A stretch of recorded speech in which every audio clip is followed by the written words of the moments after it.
stage, on stage with Chantepleure. On stage, on stage with Chantepleure. On stage, on stage with Chantepleure.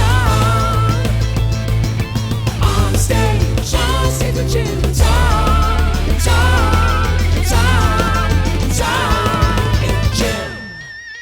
Tonight, we welcome Antiphony to the stage of the Phoenix Theater. Yes, we do. This is a musical project that defies classification. It's the brainchild of Anthony Jimenez, longtime member of the Sonoma County indie music scene, and is brought to life with bandmates Kyle Stryker and Peter Lushington. Tonight, we hope to learn about the experiences and philosophies that have shaped the people who make this music, and later, they will be presenting us with not one, but two sets of music. Please welcome to the program, Anthony, Kyle, Peter, and Tiffany. Hi. Thank you. Do you feel adequately introduced? I do. Yeah. Excellent. Yes. Do you feel like they have been adequately introduced? Yeah, I think that should cover it. But there should be like 3 to 6 more names added to that. Why do you say that, Tom Gaffey? It's all in the lyrics, I think, and it's actually all in the instrumentals. I just kept coming up with stuff the more I heard and more I heard. And I don't know how many, and some people are insulted by this, but this is one of my favorite bands in the world. And you guys are 3 people making the sound of many.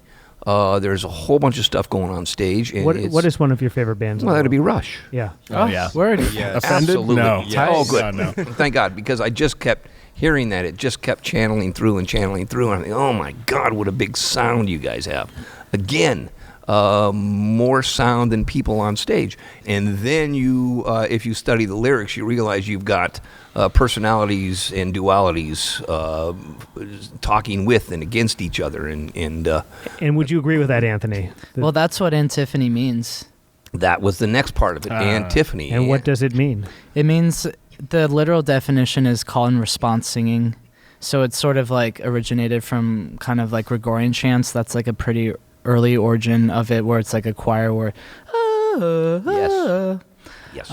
So it basically relates to my conversation with myself, my relationship with myself. Yeah. And then I was just talking to a friend today about it, where it's interesting how multidimensional every part of this whole thing is. Like, you noticed it, and just like the raps, the rocks, even, and then in the rocks, how all the layers in the rap, it's just, and I do a radio show too, and there's just so much going on. Yes. Because the one set that you play is very rock-oriented. The other set that you play is very rap-oriented. Yeah. Just to give a little spoiler to those. But I want to talk about the emotional roller coaster that you went on listening to Yeah, it. and because this is something that maybe a lot of people don't know. When we have bands on, Tom spends a lot of time and takes studying a lot of notes. Copious notes. That's true. For a lyrical thing. And that's one of the things that's so much fun to do this show with Tom, because he pays such close attention to what the art is that is being created.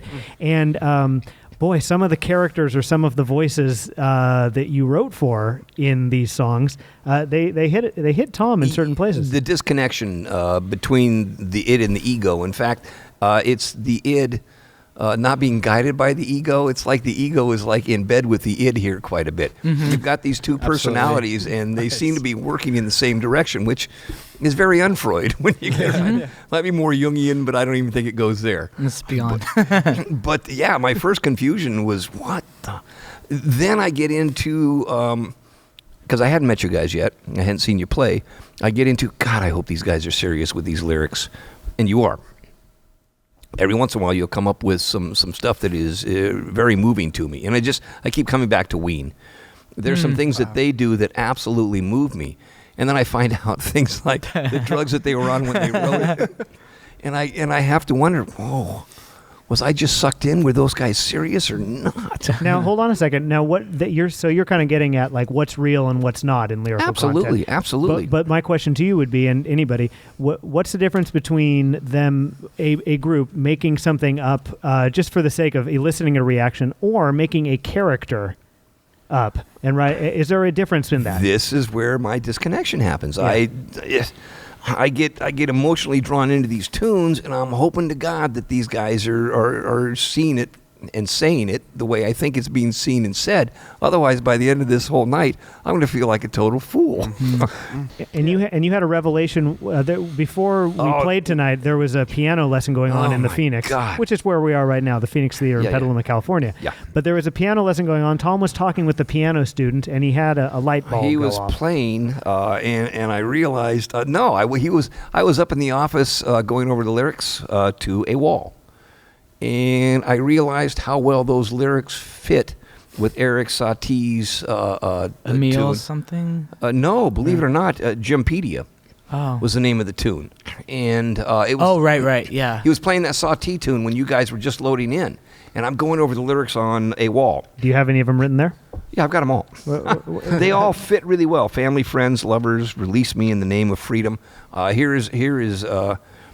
And first I'm wondering, is this a discussion that an individual is having with himself, or is this a discussion that a generation is having with itself? Because as a teenager in particular, this is an important part of their life. Family, friends, lovers, release me in the name of freedom.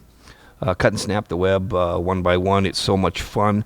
Cutting and snapping that web that holds you to your family is an awful lot of fun. It's a very scary thing to do at the same time, but it's something that must be done. And on an individual level, I see that and understand it. But then, as I get deeper into it, I'm wondering, but is he speaking as one, or is he speaking as a voice of a generation? It's the same thing, and it's the duality in your tunes. It blows me away. It's cool stuff. Awesome. I love that. And the other thing is, as I'm going through that same, those motions and those same thoughts at that time, I'm hearing Jason. Back Holtz. to the piano story. Yep, Jason Holtz on the piano playing Satie's Jumpedia. And I'm realizing, geez, these lyrics fit really well with that tune. And there's another duality right there. But when you think about it, Eric Satie was thought to be one of the original music expressionists.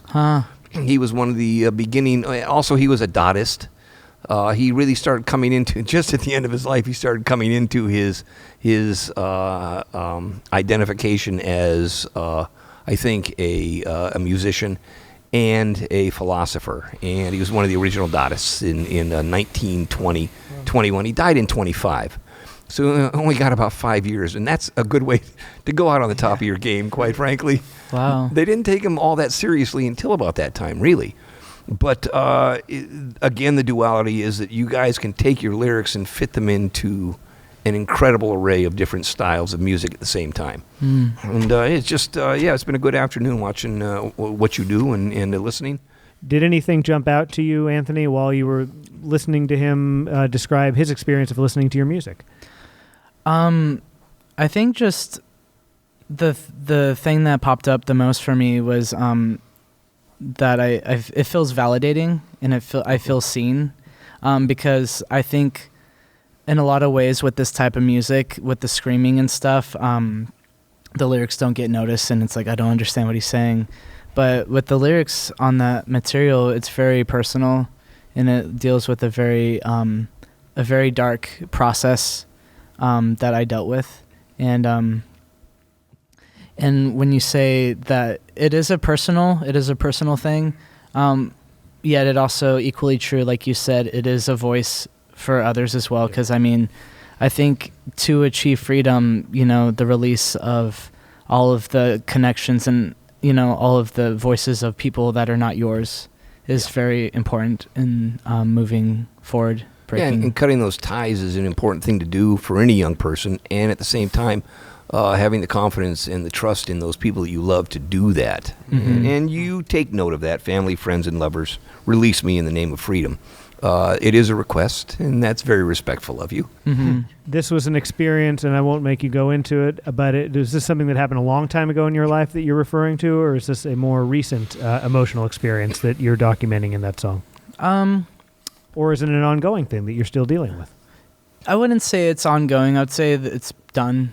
But I would say in 2012, I think, or even 2011, I made a choice to just cut my ties. And then in 2012, it started to become really physical, where I started having my family hit me up and ask me like, what's wrong? Like, is everything okay? It's like they felt something was happening. They felt that our connection was different, even though we haven't spoke, you know? And so, you know, having all of that happen, it really was like an experience for me to really cut the ties even more. And it was a really, so yeah, it was summer 2012. I was puking and like sobbing all summer. I was just like, I was stuck right here in my stomach, and like I felt like I would see things that would trigger me, outside things, and I would feel this like pit here in my solar plexus, and it would just like, I would just puke it up, and like I was sobbing, and it was just like this whole mess. And I was like, I moved to Guerneville to like just be alone. One of the albums that you've put out is called Monterrey. Mm-hmm. Do you live in Monterrey? I do. Okay. Does that album, first of all, like have a theme that runs throughout it? Yeah. Would you want to share that with us? This shit is heavy. AWOL is that's the perfect, that pretty much, I wrote the lyrics in succession for each song. AWOL was the kind of the beginning, or actually, interestingly enough, that process happened in 2012, and then, you know, maybe a year and a half later, I got Logic Pro, I got a guitar, was like, I'm going to do music again. And so I got all the stuff to record music. I don't want to sidetrack you, but how long has you been away from music? Maybe like 7 years. That's pretty incredible. Okay. Yeah. But yeah, I got all this stuff and started recording these quick little, like, just these little farts. And that's what those songs are. Or they're just like me jamming and then writing a guitar part. And then I started writing lyrics. And so, as I was writing the lyrics, I was like, well, what do I write about? I write about what I have experienced. So I was like, why not write about that experience I was having? And so as I was writing, and then, you know, going through the motions of it, they started to kind of like come up again, you know, as I was writing it, like the themes, and I started to kind of go deeper into that process of release. And yeah, so AWOL starts with that, the release, and then the next song I wrote after that was Casket Boogie, and that deals with it's a pretty dark tune. Yeah, and it ended up not being the next song on the EP. I think you ended the EP with yeah. Which is interesting in its own right. I mean, the take I get on it is somebody considering suicide, and there's a couple lines in there that, loss, grief, death, so dense a human body. Oh, so dense a human body. Wow, that's incredible. Those two lines together: loss, grief, death, so dense a human body. This is all contained in one human body, and that's. Yeah. Wow, that's a great line. So I guess like when you ask about the theme, death is really what it is. It's just like it's a death while still being alive. Yeah, that's what this whole kind thing. Kind of a rebirth, though, in this sense. Mm-hmm. You know, that death brings, you know, new life, new perspective. Does it tie into feeling solo that maybe death would be better than what you're experiencing in life? I mean, is that where some of it came from? Because, I mean, in those sort of depressive, sort of horrible feeling periods, sometimes it can feel like anything would be better than this, including the great unknown. I remember during that period of time, I had never had thoughts of suicide, but I certainly, for the first time, thought that, had the consideration of like, man, like not being here would be so much easier than dealing with this. That's a really interesting thing to look back on. I remember I have had some dark periods, and it's interesting the first time you have a thought where it's like, wow, like I feel so lousy right now. I feel like anything, including this door to something I have no knowledge of what would follow, feel like that would be better than this. Mm-hmm. And then it's really interesting. I'd never had that happen before, and then I did at one point, and I was like, wow, we've gone into some new territory here. This is suffering. Yeah, exactly. And then I think it was Fat Flower. Fat Flower kind of was similar to that, just dealing... Fat Flower, I think, actually deals more so with victimhood, where it's like I was still feeling the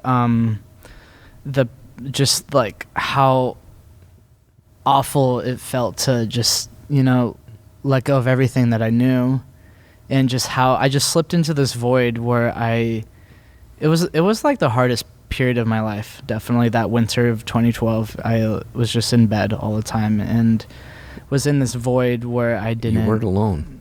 Yeah. You weren't. You come up with relationship with self was so challenging to be easy. It's not about me, it's about me. There were two of you when you were writing this tune.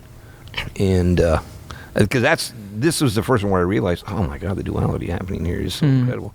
To me, what that more so means is that I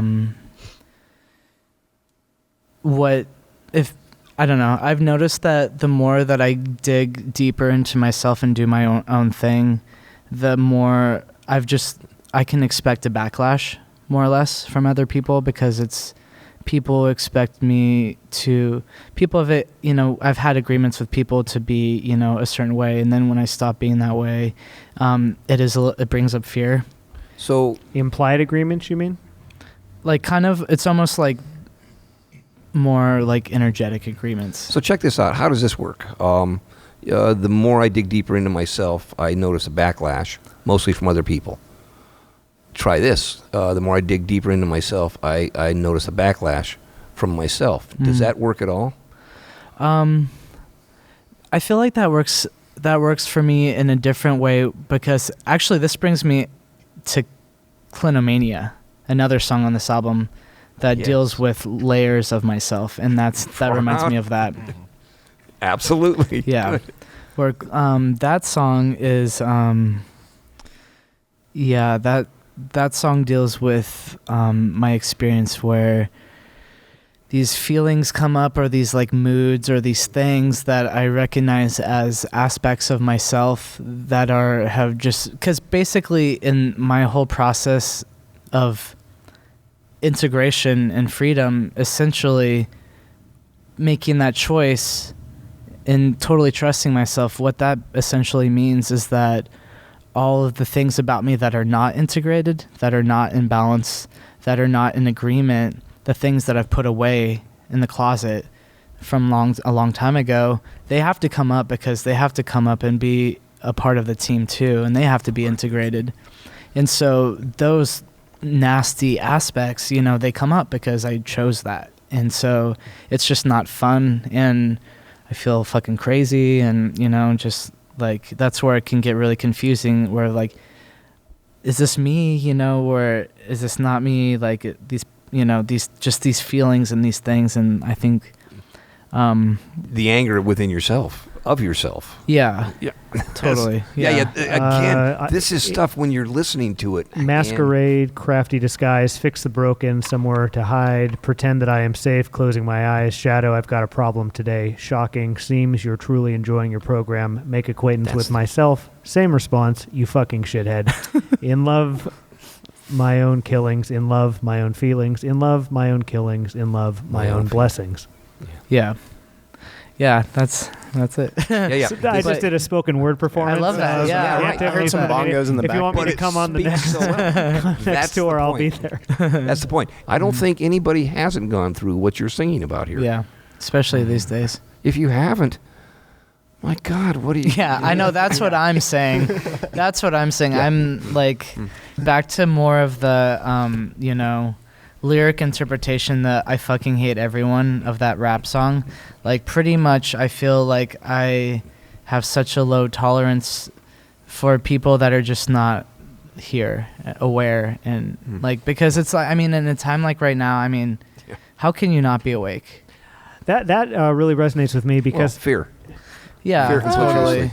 Well, I mean, maybe it's a conscious, or I don't know. I feel that it's like it's some courageous shit to go in there, go deep within yourself. oneself. Yeah, it's very scary to look in the mirror, and as I've gotten older, I found that I have a lot more acquaintances and a lot less close friends. And I think it's because the threshold for a close friend in my mind has required that level of awareness, that level of communication and all that. And I really, like you say, I have very little patience for letting somebody get into my inner circle if they're not willing to be that way, to go on that journey, because it's very rewarding to have people like that around you, but they do seem fewer and farther between. Yeah. This has been my experience getting older. Yeah, I agree. Certainly, yeah. We've talked no denying, Yeah. Yeah. We got to It get gets real. boring. We got to I get mean, real with each other if we're going to be close friends. Yeah, it's just boring being around people that are playing pretend, Seeking for validation. pretending that something that's happening is not happening. It's not happening.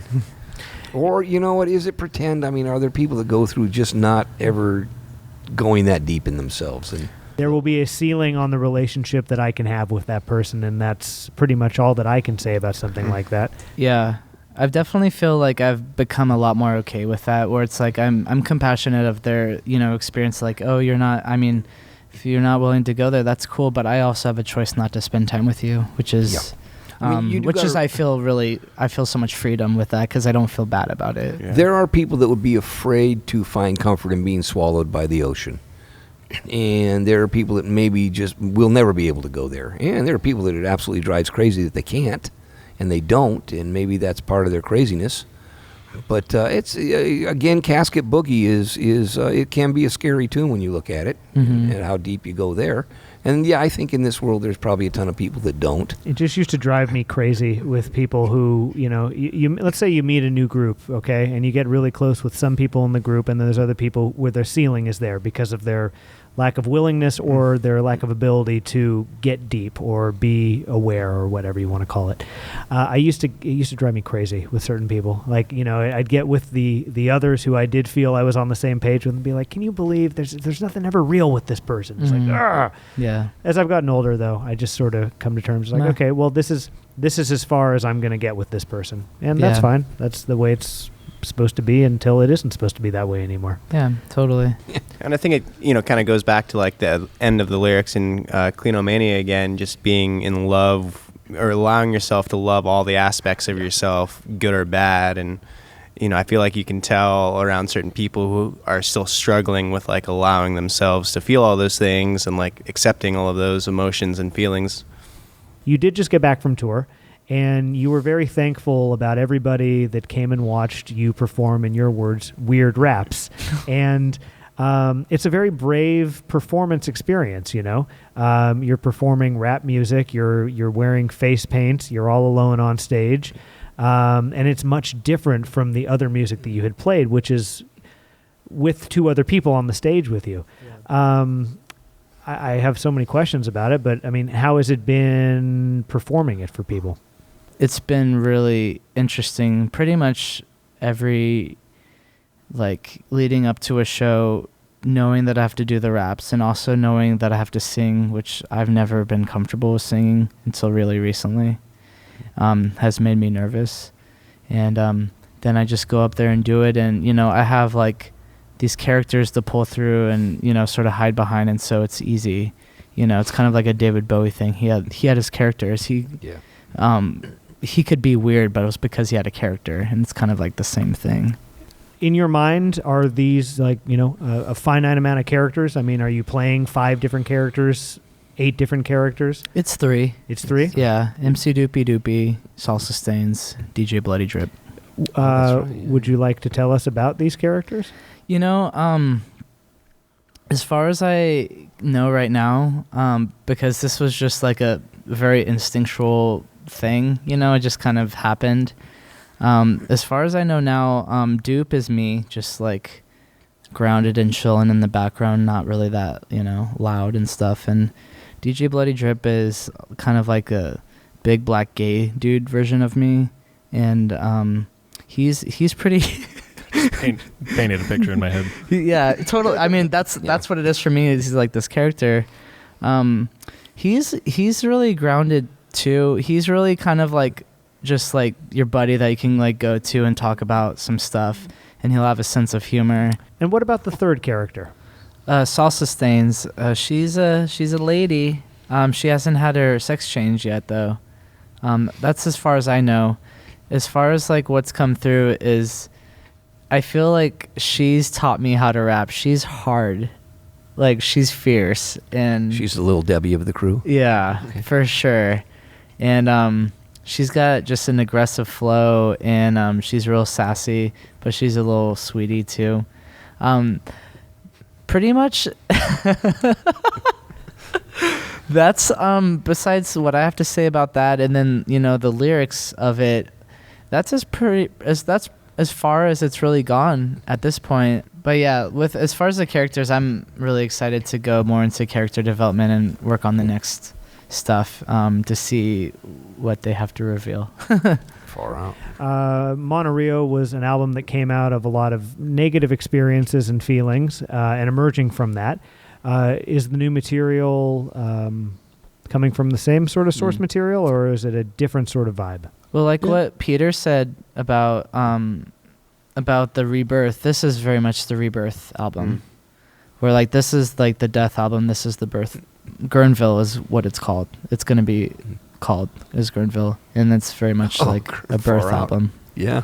And kind of like that Rush like reference you made. Yeah. This one is 3 Monorio's, a bunch of 1-minute songs around 1 minute. This one is like 3 songs that are 8 to like 13 minutes long or something like that. Something you can jump into. Yeah, so they're little journey pieces. And we will be getting one of those pieces here tonight. Yes. Yes. Tom Gaffey, this band, over the course of 5 hours in the anticipation of this episode, took you on an emotional roller coaster. Darn straight. It really did. We've talked about so much. Do you have any closing thoughts for our friends here tonight? Yeah, I love your band. People should go out and see you guys play. Absolutely. You can find them online. Bandcamp is a most incredible thing once you figure out how to get in and out of it, but it always includes the lyrics, which I really like about it and respect a lot about it. I agree. These guys are a piece to hear and listen to, but then go out and see them play, because they're a powerful presence on stage. Thank you, Tom. Thank you. Thank you for coming and doing this. This has been a great day. Hanging out with Antiphony, and they didn't even know I was. Holy cow. Well, we are very, very appreciative that you came here and hung out with us tonight. So Thank you. Yeah, thank you. Thank you for that. And for everybody else, you don't even have to leave the house right now, because you get to watch Antiphony play not 1 but 2 sets of music here tonight. So stick around for that. And one last time, thank you again for joining us tonight, Thank you for joining Antiphony. us. Thank you. Thank you.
Can't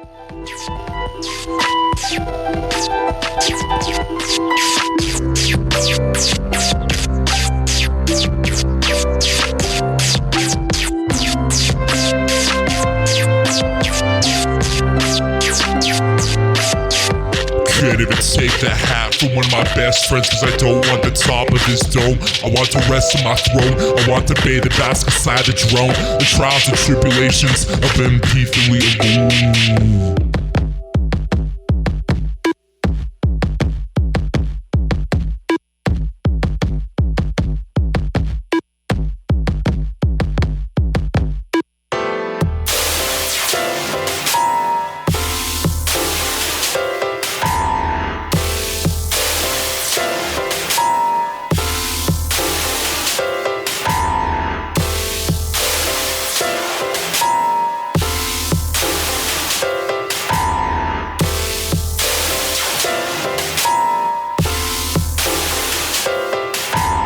Top of the morn, my name is DJ Bloody Drip. I be dancing at home in a sexy slip. I produce these beats to make you feel fucking sick, to keep the boys waiting in line to come and suck my. I need to rep myself and make an introduction. I'm so sober that I cannot even fucking function. So I really like Feline's favorite color, purple. Dancing in my slip to the stylings of Urkel.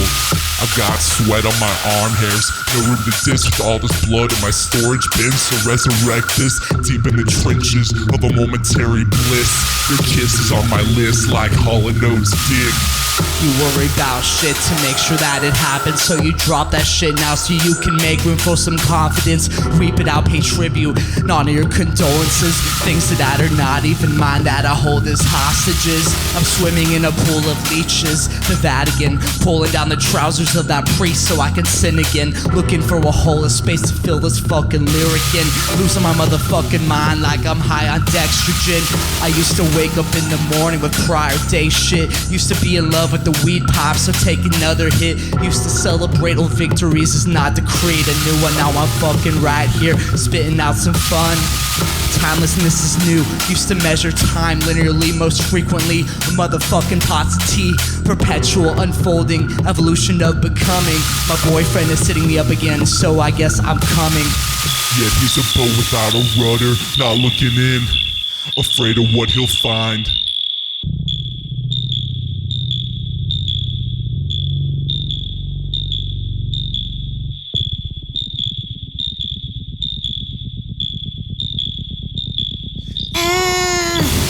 Flexing on elastic, the shit is so fantastic. Got an arsenal Crayola in that picnic basket. Let that purple drip keep it stretching, family betting.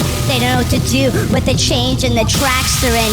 Delicately place you inside of a red body bag with all the hang-ups you had. Don't get mad, get glad a nice quiet place for the baiter of a master. You can hear 7 feet above you, it's the sound of fucking laughter.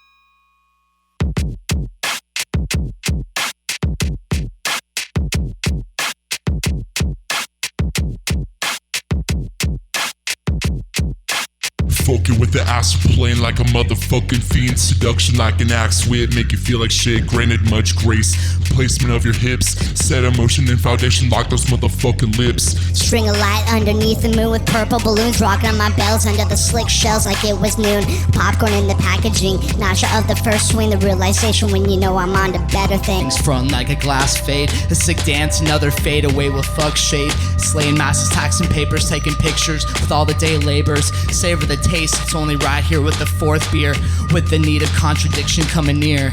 Digging up the grave, snatch your fingers from them. Eyes bid to your eldest son, making cash selling them. Tugging on the truck to all the women that have better luck. Heartstrings and a tasty not made the contingency of the stuck, setting up the context for dilemma. The same argument where the rookie ash is shed from, the shunned guru run from, with critical fun, fucking wine and dine, fucking treats and such.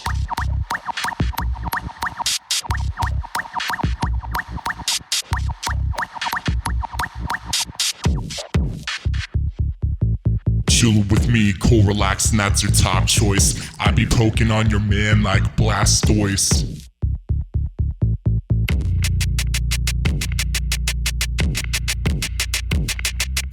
Hanging with Duke, sunbathing by the poolside. Just finished installing knives underneath your slip and slide. Pasty ass face looking wider by the candlelight. Illuminate the demon boogie inside of your dark eye. Avalanche, snowballing, building, pouring out the ton. Having babies cleaning space, up and blasting, cutting waste. Filling up with something with both hands for dripping sand. I'm feeling like Aladdin in this motherfucking foreign land.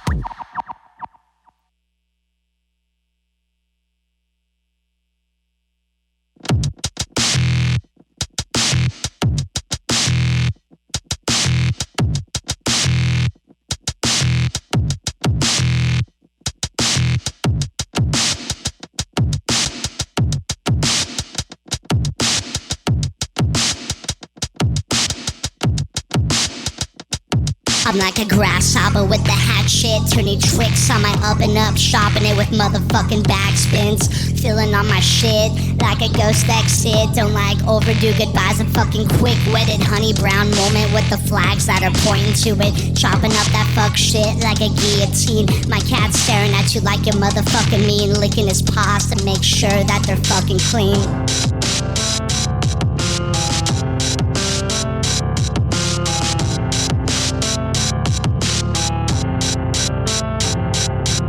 Chewing on some nut like a motherfucking squirrel. Feeling like Eddie when I'm jamming on some pearl. Giving both sides a chance with a little twirl. Doopy doopy knows well that there's more than just a girl. Swimming in some breeze like a silhouette. Caking on some foundation, flossing like Boba Fett. Throw them all in a set, prepare to get winded. Lacking curiosity and leaving all the children offended. A glass of water with Splenda. Flip my burger like Linda. We're gonna grill it up like a fresh placenta.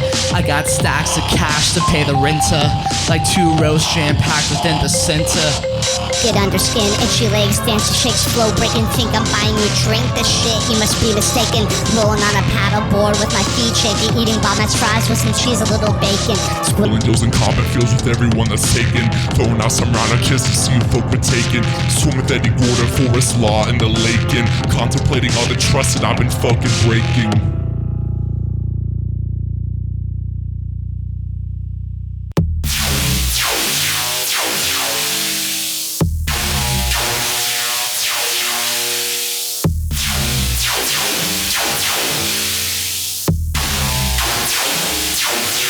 I'm not standing on the soapbox, only behind the pulpit, looking for the people around me to be the fucking culprit. Burning up outdated documentation of fucking Sanskrit, shattering the glass ceiling of God. Who would've fucking thunk it?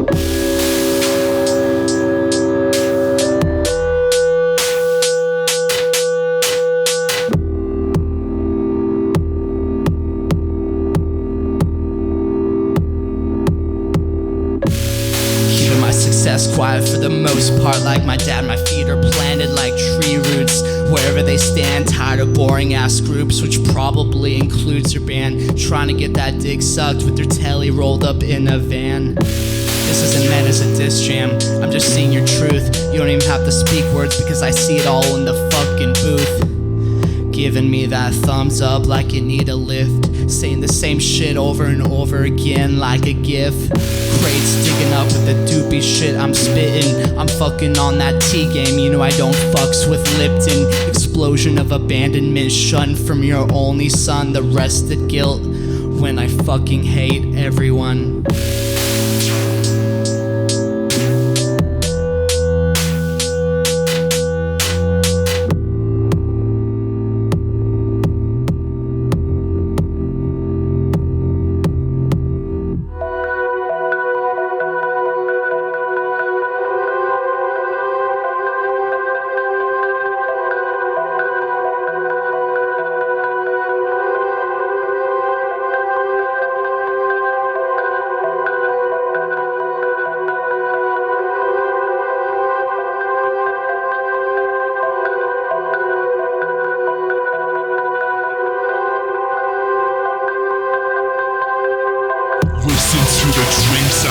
chainsaw.